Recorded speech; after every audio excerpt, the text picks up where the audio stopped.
1차관님. 예. 금방 앞선 의원님 답변 과정에서 그 야당의 예산 삭감이 기재부가 판단하기로는 비상계엄의 원인이 될 수 없다는 입장이라고 말씀하셨죠? 그러니까 원인이 될 수 없다라고 그 아마 부총리께서 아마 말씀을 이미 하셨던 것 같은데 그것 때문에 계엄을 하는 거는 좀 문제가 있다라는 취지로 말씀하신 것으로 저는 기억이 납니다. 네.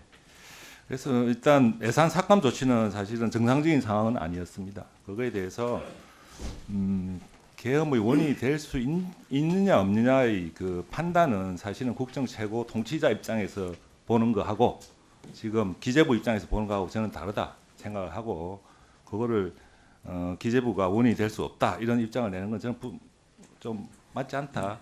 오히려 뭐 비정상적인 상황이긴 하지만 비상계엄의 원인을 제공했냐 안 했냐 판단은 그 국정 최고 통치자가 하는 거고 저희들 입장을 내는 게 바람직하지 않다 이렇게 답변하는 게 오히려 저는 낫지 않았나 하는 생각이 들어서 말씀드렸고요.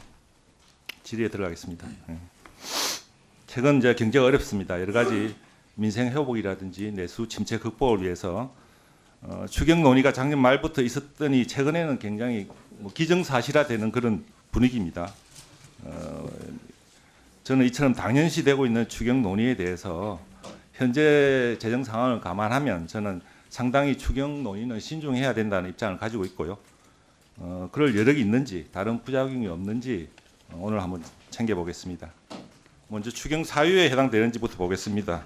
추경 사유는 국가재정법 89조 있죠.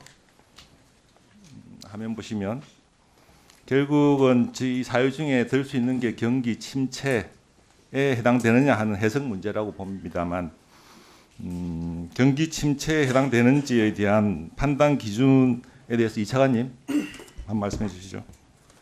네, 통상적으로 이제 경기 침체를 판단하는 기준에 대해서는 좀 뭐 여러 가지 의견이 있겠지만 그동안 저희 재정 당국에서는 2분기 또는 3분기 연속해서 GDP가 감소할 때를 이제 경기 침체로 봤던 사례가 있었습니다. 예.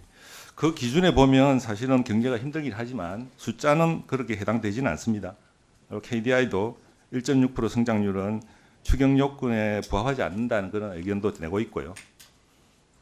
또 이런 말씀도 있습니다. 경제가 잠재 성장률 2%를 하회하는 1%대로 추락했기 때문에 잠재 성장률 갭을 메꾸기 위해서 추경해야 된다는 주장도 있습니다. 그 PPT 화면 보시죠. 제가 잠재 성장률하고 실질 성장률을 한번 그래프를 그려봤습니다. 추경 여부도 확인을 했고요. 사실 뭐 추경은 거의 매년 해왔기 때문에 지금 보시는 것처럼 2000년대 이후에 25년 동안 추경 안 한 경우가 딱 7번밖에 없습니다. 그리고 보시는 것처럼 잠재 성장률을 하회하는 경우에도 추경하지 않은 경우가 많고 상회하는 경우에도 추경을 한 경우도 많고 그렇습니다.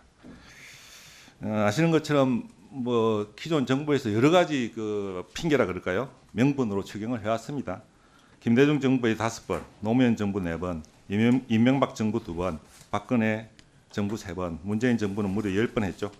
또 윤석열 정부는 취임할 때 한 번 했고 그 뒤로는 안 했습니다.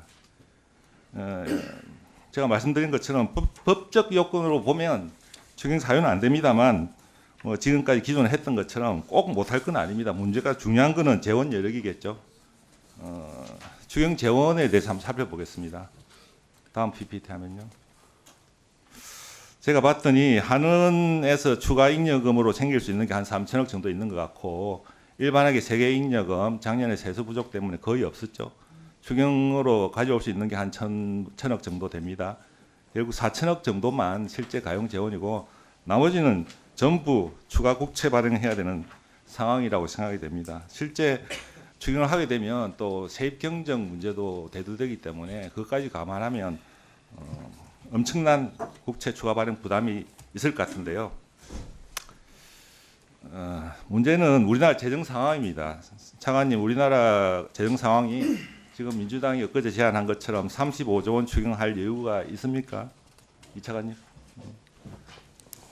지금 저희 재정 당국에서 저기 민주당에서 발표한 추경 규모나 추경 재원에 대해서 저희가 뭐 코멘트할 사항은 아닌 것 같고요. 구체적인 어떤 추경의 규모나 내용에 대해서는 이번 주 목요일 날 개최되는 국정협의회에서 논의가 이루어질 것으로 저희는 기대를 하고 있습니다.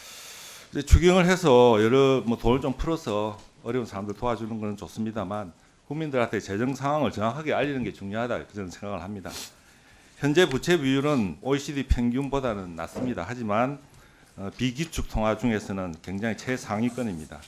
지난 문재인 정부 5년 동안 400조 원 국가 채무가 늘었고요. 2020년 기점으로 급격히 늘었습니다. 최근 5년간 재정 수지 적자가 500조 원인데 이거는 지난 10년간의 2배를 넘는 규모입니다. 이 표를 보시면 이건 OECD 자료입니다. OECD 평균 국가 부채는 최근 10년간 1.2% 늘었지만 우리나라는 15.8%, 무려 부채 증가 속도가 13배 빠릅니다. 문제는 장기 전망인데요. 그다음 페이지 보시죠. 작년 말에 우리나라가 초고령 사회에 진입했고 앞으로 복지 지출은 기하급수적으로 늘어납니다. 이게 정확한 자료는 찾기 힘들었습니다만 대부분은 간추리 리포트 중심으로 제가 한번 집계를 해봤습니다.